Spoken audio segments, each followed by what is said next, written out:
یہ دوسرا ایک مسئلہ ہے، بہت اہم مسئلہ ہے، وہ موضوع سے ہٹ کے ہے، وہ میں کھڑے ہو کے بتاؤں گا تاکہ آپ لوگ ذرا شوق سے سنیں، ٹھیک ہے نا، ذوق سے سنیں۔ وہ مسئلہ یہ ہے کہ آج کل جادو ٹونوں کا رواج بہت بڑھ گیا ہے، آپ نے دیکھا ہوگا، عاملوں کا بھی بہت بڑھ گیا ہے رواج، دم درود کرتے ہیں، پھونکے منہ لگا رہے ہیں، کسی کے دھڑیوں میں درد ہو رہا ہے، کسی کے ٹخنوں میں درد ہو رہا ہے۔ میرے پاس کل فون آیا کسی صاحب کا، تبلیغ میں نکلے ہوئے 4 مہینے کے لیے، ان کے ساتھ دارالعلوم کورنگی کے بھی 2-3 علماء ہیں۔ دارالعلوم کورنگی جو ہمارا اپنا ادارہ ہے اور بالکل برحق ادارہ ہے، وہ دارالعلوم کورنگی کے 2-3 علماء دم درود بھی کرتے ہیں۔ دم درود سے میری مراد عامل ہیں، ایک تو ویسے ہی کسی پہ دم کرنا وہ تو جائز ہے، ایک ہے باقاعدہ پروفیشنل عامل جسے کہتے ہیں نا، چڑیل لے آنا کسی پہ، چڑیل واپس لے جانا کسی پہ، جن بھوت لے آنا کسی پہ واپس لے جانا، اس قسم کی ایکٹیویٹیز میں بھی وہ مبتلا ہیں۔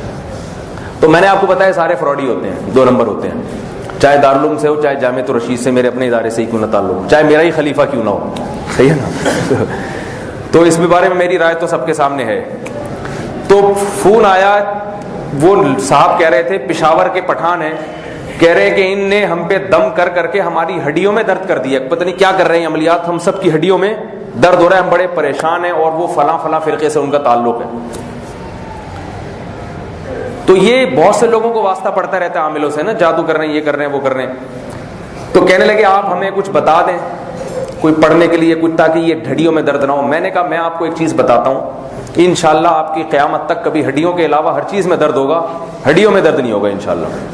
تو میں نے کہا وہ آپ لوگ کو بھی بتا دوں، اور انٹرنیٹ میں پوری دنیا کے سامنے چلی یہ بات کہ عامل جب پھونک لگا رہے ہیں، آپ اس کی پھونک سے ڈر رہے ہیں، تو آپ کو ویسے ہی ڈوب کے مر جانا چاہیے۔ اس کے پاس پھونک ہے اور آپ کے پاس اللہ نے کیا دیا ہے؟ مکہ، اور وہ بھی پشاور کا مکہ، وہ پشاور کے تھے نا۔ تو بتاؤ پشاور کے مکے میں زیادہ طاقت ہے یا کراچی کی پھونک میں؟ ایک تو کراچی کے مکے کو پشاور کے مکے سے کمپیئر کریں، پھر پھونکوں کو آپس میں کمپیئر کریں، پھر پھونک بمقابلہ مکہ، اور پھر پھونک بھی کراچی کی اور مکہ کہاں کا؟ پشاور کا۔ میں نے کہا آئندہ جب دم کرے تو الٹے ہاتھ سے گریبان پکڑیں اور سیدھے ہاتھ سے رکھ کے ایک ناک پہ زوردار قسم کا مکہ رسید کریں اس کے۔ کہہ رہے حضرت وہ عالم ہے، میں نے کہا بھاڑ میں جائے ایسا عالم، ٹھیک ہے حضرت وہ اتنی بڑی داڑھی، میں نے کہا بھاڑ میں جائے ایسی داڑھی، یہ فراڈی لوگ ہوتے ہیں۔ تو کبھی عامل آئے نا جھاڑ پھونک یوں کرے، اٹھا کے کس کس کے رسید کریں، یہ نفسیاتی اثرات ہوتے ہیں۔ جب وہ دم کر رہے ہیں آپ نفسیاتی طور پر اس کا اثر قبول کرتے ہیں، تبھی آپ کی ہڈیوں میں درد، آپ قبول نہ کریں اس کا اثر۔ میں اپنا واقعہ بتاؤں کہ ایک دفعہ کسی گاؤں دیہات میں ہمارا جانا ہوا، وہاں مزار تھا خواجہ غلطان رحمۃ اللہ علیہ، پتہ نہیں کوئی بزرگ گزرے ہوں گے، ہمیں نہیں پتا، بہرحال مزار ہے جی خواجہ غلطان رحمۃ اللہ علیہ کا۔ ہم کسی کام سے گئے تھے، مزاروں پہ ہم جاتے نہیں ہیں۔ ہمیں بتایا گیا کہ ان خواجہ غلطان رحمۃ اللہ علیہ کی اتنی بڑی کرامت ہے، اچھا بھائی جس کو دیر ہو رہی ہے تو وہ جا سکتا ہے کیونکہ بہت وقت ہو گیا ہے، تو ایسا نہ ہو پھر مجھے کہیں انہوں نے بٹھا کے رکھا ہوا ہے، جو بات دلچسپی سے سننے بیٹھ جائیں، ورنہ جمعے کی نماز تو ختم ہو گئی ہے نا، جو جانا چاہیں جا سکتے ہیں، کوئی پابندی نہیں ہے۔ تو نام بتایا گیا خواجہ غلطان رحمۃ اللہ علیہ، حالانکہ غلطان غلط سے نکلا ہے، غلطان کا مطلب غلطیاں کرنے والے، پتہ نہیں کیا نام ہوگا بہرحال۔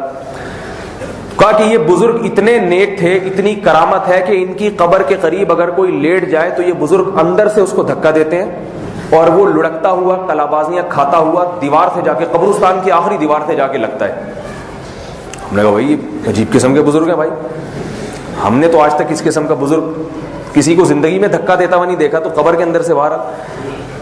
تو ہم نے کہا فار ایگزامپل کوئی مثال سامنے آئے، تو اس میں 2-3 موٹے موٹے پٹھان تھے، وہ بھی لیٹے، تھوڑی دیر میں ہم نے دیکھا واقعی غیبی طاقت آئی اور دھکا دیتے ہوئے کلابازیاں کھاتے ہوئے دھاڑ سے دیوار پہ جا کے لگے، بالکل آنکھوں دیکھا، اور لگ رہا تھا کہ یہ بناوٹ نہیں کر رہے، باقاعدہ کوئی طاقت ہے جو ان کو گھما کے وہاں تک لے کے جا رہی۔ دوسرے آئے جی، وہ بھی لیٹے، کلابازیاں کھاتے ہوئے دھاڑ کر کے لگے، تو وہ پھر اٹھ کے کہنے لگے دیکھا مولوی صاحب آپ یقین نہیں کرتے تھے نا، آپ لوگ بزرگوں کی کرامتوں کو نہیں مانتے نا، دیکھ لیا۔ ہم نے کہا اب بھی نہیں مانتے، ہم یہ والی کرامتیں ویسے مانتے ہیں، لیکن یہ اس قسم کی ٹیکنیکل کرامتوں کو ہم نہیں مانتے، اور یہ ممکن نہیں ہے قبر کے اندر سے کوئی کسی کو دھکا دے دے۔ ہمیں پتا تھا یہ شیطانی جنات ایسی جگہ ہوتے ہیں، جب وہ دیکھتے ہیں کہ اس کا عقیدہ خراب ہے تو جن ایک تھوڑا سا پش کر کے چلا جائے گا، اس میں کیا جا رہا ہے، اس کا کہے گا یہ مشرک بن جائے۔ تو اور اگر کسی کو جن کو کسی کو یقین ہو کہ یہ نہیں ہلنے والا اپنی جگہ سے، پھر جنات وہاں ٹائم ضائع نہیں کرتے، پھر جو ہلنے والے ان پہ جا کے ان کو ہلاتے ہیں. تو ہمارے ساتھ ایک مولوی صاحب تھے، اتنا چھوٹا قد ان کا، سب سے ہلکے. ہم نے ان کو اس لیے پیش کیا کہ کوئی یہ نہ کہے کہ وزن کی وجہ سے نہیں ہل رہے ہیں، ٹھیک ہے نا. ان کو جب لٹایا، وہ چونکہ عقیدہ ان کا صحیح تھا، ایمان مضبوط تھا، تو وہ لیٹ گئے. اب کافی دیر ہو گئی، کوئی لڑکی نہیں لگ رہی، قلابازی نہیں ہو رہی. اب یہ جو پٹھان بھائی کھڑے ہوئے تھے، انہوں نے کہا کہ بھائی ایسا کرو سورہ فاتحہ پڑھو. انہوں نے سورہ فاتحہ پڑھ لی، قل واللہ، چاروں قل. پوری تراویحاں کا پروگرام شروع ہونے والا تھا، ایسا لگ رہا تھا پوری تراویحاں ختم ہو جائیں گی یہاں پہ. پھر انہوں نے کہا ایسا کرو اپنی آنکھوں پہ ہاتھ رکھ کے تصور کرو میں تھوڑا سا گھوم رہا ہوں. وہ کہہ رہے میں نے تصور بھی کر لیا، نہیں گھومے. میں آیا، میں لیٹا. اب تو میں تھوڑا وزن ہو گیا، پہلے میرا بہت ہی ہلکا پھلکا تھا میں. تو میں لیٹا، مجھے بھی کچھ نہیں ہو رہا. میں پڑھ بھی رہا ہوں آیت الکرسی بھی، ساری چیزیں دم درود پڑھ لی ہم نے، اور تھوڑا سا ایک دو کلا بازی میں نے خود بھی کھائی کہ تھوڑا سا خود بھی تو کرو نا. سارے کام بزرگوں پہ کیوں ڈال رہے ہو بھائی؟ خود بھی تو تھوڑا سا ہلو. تو پھر بھی نہیں ہل رہے. تو ہم جب اٹھے تو وہ کہنے لگے تم لوگ کا عقیدہ صحیح نہیں ہے. ہم نے کہا اب آپ ذرا ٹرائی کر کے دیکھیں. اب آپ لیٹے، ہمیں پتا تھا اب یہ بھی نہیں ہلیں گے. اب لیٹے تو وہ بھی نہیں ہل رہے. وہ اصل میں جنات بھاگ گئے تھے وہاں سے، انہوں نے دیکھا یہ تو دال گل نہیں رہی، پتلی گلی سے نکلو یہاں سے.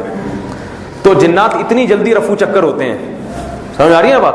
آپ کا مکہ مضبوط ہونا چاہیے. تو جب یہ عامل، کوئی بھی عامل ہو، چاہے نیک ہو پرہیزگار ہو، جب یہ بیٹھ کے پھونکے شوکے لگا رہا ہو نا، اس کو الٹے ہاتھ سے پکڑیں اور رکھ کے اس کی ناک پہ زوردار مکہ رسید کریں. قیامت تک آپ پر اس کا اثر، اس کے دم درود اور پھونکوں کا اثر نہیں ہوگا. یہ میری طرف سے گارنٹی.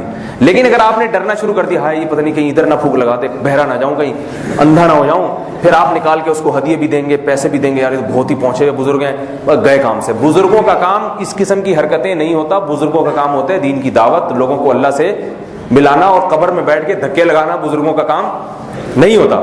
سمجھ میں آ رہی ہے بات کہ نہیں آ رہی؟ تو یہ پلے باندھ لیں اپنے. دیکھو یہ عامل لوگوں کے ہاں جب پولیس چھاپا مارتی ہے تو کبھی عامل نے کہا ایس ایچ او صاحب ٹھہر میں تیرے اوپر پھونک مارتا ہوں، ہے بھائی؟ کبھی ماری؟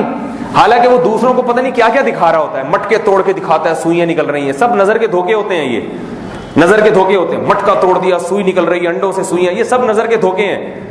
مسمرزم کیا جاتا ہے. تو لیکن جب پولیس پہنچتی ہے تو عامل کے پاس تو جنات ہیں، وہ پولیس پہ 2-4 جنات چھوڑ دے. جن کا تو ساشا بھی کافی ہے. جن اتنا طاقتور ہوتا ہے کہ اس کے 2-3 ساشے چھوڑ دیے جائیں نا جنات کے، وہ بھی ایسے کو اٹھا کے پہاڑ پہ پھینک دیں. لیکن پولیس والا ڈرتا، کہے گا جیسے ہی آئے گا یہ سارے عامل بوریا بستر گول کر کے بھاگ جاتے ہیں وہاں سے اپنے چڑیلوں اور جنات سمیت. اس لیے کہ پولیس جاتی ہے پکڑنے کے لیے. اس کو یہ نہیں ہے کہ وہاں جا کے پولیس یہ نہیں کہہ سکتی اپنے ڈی ایس پی سے سر ہم گئے تھے مگر اس نے پھونک مار دی اس وجہ سے ہم واپس آ گئے ہیں. پتا ہے بھائی اب وردی اتر جائے گی.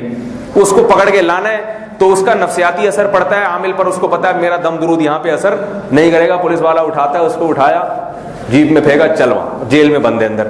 اب وہ عامل بلائے جنات کو جو جیل سے نکال کے جائیں اس کو. تو بالکل گھبرانے کی ضرورت نہیں ہے. اور یہ اس طرح کے، تو وہ میں نے ان سے کہا، وہ پشاور والے بھائی تھے، میں نے ان سے کہا کہ ان کو چھپڑ میں لے جائیں. ٹھیک ہے. انہوں نے کہا ہم نے مرکز سے رابطہ کیا ہے. تو بزرگوں نے کہا کہ اللہ سے مانگو. اب مرکز والے تو اس لیے کہیں گے، وہ تو نہیں چاہتے نا کہ جماعت میں فساد ہو، لڑائی جھگڑا ہو. میں نے کہا وہ بزرگ ہماری سر آنکھوں پر، ہم ان کی خاک کے برابر بھی نہیں ہیں. لیکن مشورے کی بات یہ ہے، بزرگوں نے جو کہا وہ اپنی جگہ صحیح کہا. لیکن دیکھو یہ پوری جماعت کو برباد کر دیں گے. 4 مہینے کی نکلی ہوئی ہے، یہ سب برباد ہو جائے گی جماعت. تو چھپڑ میں لے جاؤ اور الٹا لٹکا کے طبیعت صاف کر دو. قتل کی اجازت نہیں ہے، یاد رکھو، قتل بدل کی اجازت نہیں ہے. ہاتھ پاؤں توڑنے کی بھی اجازت نہیں ہے. کہیں کسی کے ہاتھ پاؤں ٹوٹے ہوئے اور میرے آپ نے توڑوایا، نہ قتل کی اجازت ہے، نہ ہاتھ پاؤں توڑنے کی اجازت ہے، نہ معذور کرنے کی اجازت. تو لٹکا کے طبیعت ہری ہو جائے، پتہ چل جائے کہ آپ کا تعلق پشاور سے ہے. سمجھ آ رہی ہو؟ تو میں نے کہا انشاءاللہ اس کے بعد یہ کبھی کسی پہ پھونکے نہیں لگائیں گے. تو وہ بڑے خوش ہوئے، پشاور والے تھے، ٹھیک ہے نا. ان کے مطلب کی بات کی میں نے سمجھ میں آ گئی. ان کو پھر صحیح ہے، بڑے صاحب نہیں ہوگا انشاءاللہ. ٹھیک ہے. اب تک امید ہے کہ طبیعت ہری، کیونکہ یہ کل صبح کی بات ہے، اب تک امید ہے طبیعت ہری ہو چکی ہوگی انشاءاللہ. ٹھیک ہے. اللہ تعالیٰ سمجھنے کی، عمل کی توفیق عطا فرمائے. الحمدللہ رب العالمین والعاقبۃ للمتقین والصلاۃ والسلام علی رسولہ الکریم وعلی آلہ وصحبہ اجمعین.